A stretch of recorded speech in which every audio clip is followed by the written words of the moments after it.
Hey guys, it's QuickyBaby and welcome back to World of Tanks, and I'm going to be looking at the 9.15 test server now to see what's coming up for next patch of World of Tanks. Now I know this is a little late, but unfortunately the test server was released the day after I went on holiday to Belarus, but I'm back and better late than never. So firstly, Wargaming have made a whole host of changes to the garage. One of my favorite features is now the ability to preview a tank that you don't own simply by clicking it on in the tech tree. You can check out its stats, you can have its description, it's all a very cool looking UI, and you can take a look at the model of the next vehicle that you're grinding towards. You'll also notice that the statistics on the right hand side of the screen have been simplified. All of the tanks are now judged by firepower, armor, mobility, concealment, and spotting. Of course, you can expand these features and take a better look at all of the individual characteristics of your favorite vehicles, and finally Wargaming have put the gun depression and elevation for you inside the garage. One thing that's awesome as well is that you can actually see what the camo rating of your vehicles are when they're stationary, when they're moving, and also when they're firing under both of those conditions. Also, one thing that's very cool is that these statistics change depending on a variety of factors. For example, we can see what the active bonuses are that increase our accuracy, chocolate, the gunner's proficiency, and also the brothers in arms boosting our crew skill just that little bit more. And so we find that the excellent accuracy of the new Grille 15cm, which is 0.27, goes to an even better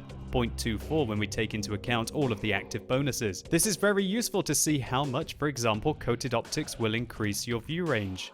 It's gone from 470 down to 427. Next up, Wargaming have taken even more inspiration from XVM and incorporated a filter into their standard client. Now you can sort your tanks by tier, as well as class, nation, and maybe you just want to play premium vehicles today or only play vehicles which are elite. One feature that I really like is that Wargaming now have an active ping detector that tells you which server it would be better for you to play on, which will finally let you know your ping for EU1 and EU2, or maybe East and West America. And finally, Wargaming have added an indicator in the top left hand corner of your screen as to how many personal reserves you have. I guess it's maybe time that I start using some of mine, hey? Wargaming continue to take the best features from XVM and incorporate them into the vanilla game. Here we can see that the base capture indicates how many vehicles are inside the cap. There we can see it going from 1 to 2, and also an estimate of how long left you have to get the interrupt off. Now going up to 3 people capping, we have less than 20 seconds to interrupt them to be able to defend the game. Furthermore, there is the option to change your aiming circle from being a dotted line to a solid line like in many mod packs. Wargaming have also made the font which indicates how many shells you have much more bold, as we can see at the bottom of the screen. However, really the biggest gameplay change of patch 9.15 is that there is a new option to be able to go past the 8 times zoom, which was previously capped in the vanilla client, up to 16 times and 25 times zoom. So here we can see the standard 8 times zoom that is the current normal for World of Tanks, and we're going to try and snipe at the cupola of this M48 pattern. As we can see, when we move the mouse just a little bit, it feels like it moves the reticle quite a lot. Now we're going to zoom into 25 times and we can get it right in the center. So this should mean that sniping at weak points like this is going to be a thing of the past, and you're going to be able to zoom in further and hopefully get more accurate shots at your opponents. But also remember, just because you can zoom in further isn't going to make your tank any more accurate. You're just going to be able to be more precise with your shells, and you're still going to have to pray to the RNG gods to be able to hit such a small target as this at 556 meters. Hey, finally we got one. One thing that should be mentioned about this is that a lot more players are probably going to use the maximum zoom in World of Tanks, and when they do this, they're going to be seeing so much smaller amounts of their surroundings, and so literal tunnel vision is going to increase by double or triple. And so that's certainly something to watch out for, and try and take advantage of your opponents if you think that they're tunnel visioning super hard with the new 16 and 25 times zoom. So if you ask anyone what was the biggest thing that happened in 9.14, well, it's probably going to be tank flipping, but I just felt like it was a little too easy. Thankfully, in 9.15, Wargaming are taking this back a little bit, and we can see that if you land your tank at a fairly flat angle, unlike in 9.14 that we see here, in the next patch, 9.15, you probably are going to just track your tank instead. But don't worry, if you liked the fact that people drove like absolute morons, then yeah. It's still going to happen in patch 9.15. So Wargaming continued to add in new sounds to let you know when certain important things happen in the game. For example, when your camo net activates.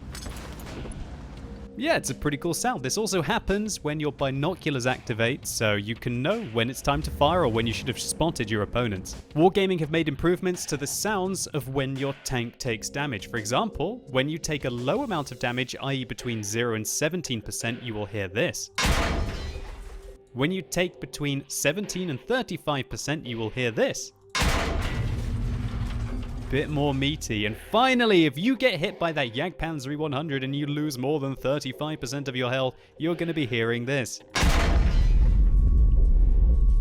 Yeah, hopefully you're not going to be hearing that too much. One of the downsides to patch 9.14 with the new physics, however, was the fact that our tanks got stuck on corners and other vehicles when it just didn't seem like they should be getting stuck on the tiniest little bits of them. Thankfully, Wargaming seemed to have fixed this in patch 9.15, which should reduce frustration immensely. 9.15 also brings a bunch of bonuses and penalties for platooning with your friends. If you platoon with vehicles of the same tier, either in a 2-man or a 3-man platoon, everybody gets plus 20% experience at the end of the battle. If you're signing up in vehicles of different tiers, but you're still within plus or minus 3, so for example, a tier 7 tank can sign up with a tier 10 tank, you won't get the bonus, but you're still not going to get a penalty. However, if you create a fail platoon and you sign up a tier 10 tank with a tier 6 tank or less, you are going to get minus 50% experience for the battle. And I did manage to test this out and it was working. Here's me playing in a 3-man platoon, we get plus 20% experience.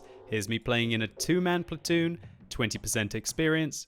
And then here was us signing up in a fail platoon and I got half experience, which is quite a significant penalty. But there's one thing that I really don't like about this 20% crew experience bonus, that it feels like it penalizes a solo player. And while you could argue that currently playing alone is faster experience because if you suck out and die, you don't have to wait for your 2 buddies to also do the same to be able to play another tank, I just really feel that this plus 20% is going to encourage more and more and more platoons. Now don't get me wrong, I don't hate platoons. Every Thursday I live stream along with my buddies. However, I really do feel that platoons have a massive impact in the matchmaker. And really, if competent players are getting together, they should be able to win at least 60 to 70% of their games, even at tier 10. And if you're playing low tier tanks and you can't get about 70 or 80% wins in some overpowered vehicles, then you guys probably aren't really working well together. And so I just hope that this rather large bonus of 20% doesn't encourage platoons to the point where they start to overtake the matchmaker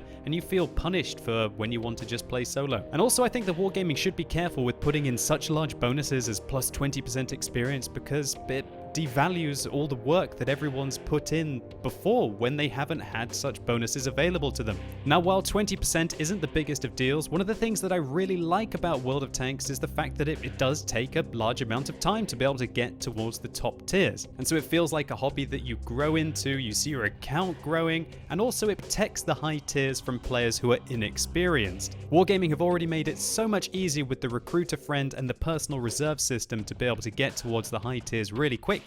I just wonder how many more multipliers we're going to see that you can get outside of event weekends even. One thing I've personally noticed is that my client has been performing much better in 9.15, and that's because Wargaming have now moved to what they're calling Core Engine 3, which they suggest gives up to 30% increased performance when you're using the improved graphic settings. And even people who are using standard settings are going to be able to get plus 15% performance in the next patch. And finally, next patch, Wargaming have changed the way that fires and smoke looks. Check out this unfortunate AMX-50B, he is ablaze.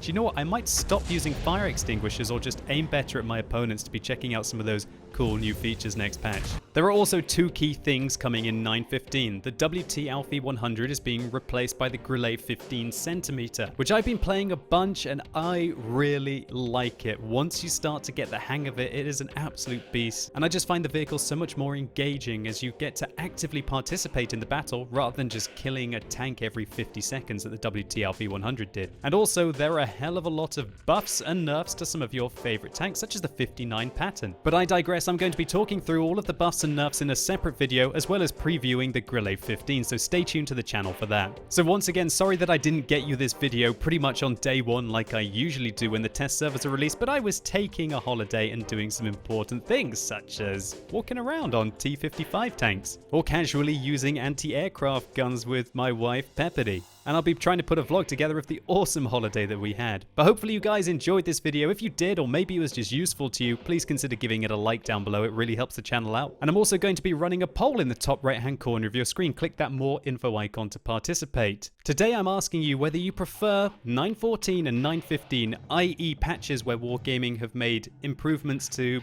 the feel of the game and the gameplay, or whether you prefer Wargaming just put in tanks and more tech trees. And I can't wait to get back on the battlefield tonight for my first scheduled stream in 10 days. Let's see how rusty I'll be. And as always, thank you so much for watching, guys. You've been epic, and hopefully I'll see you soon.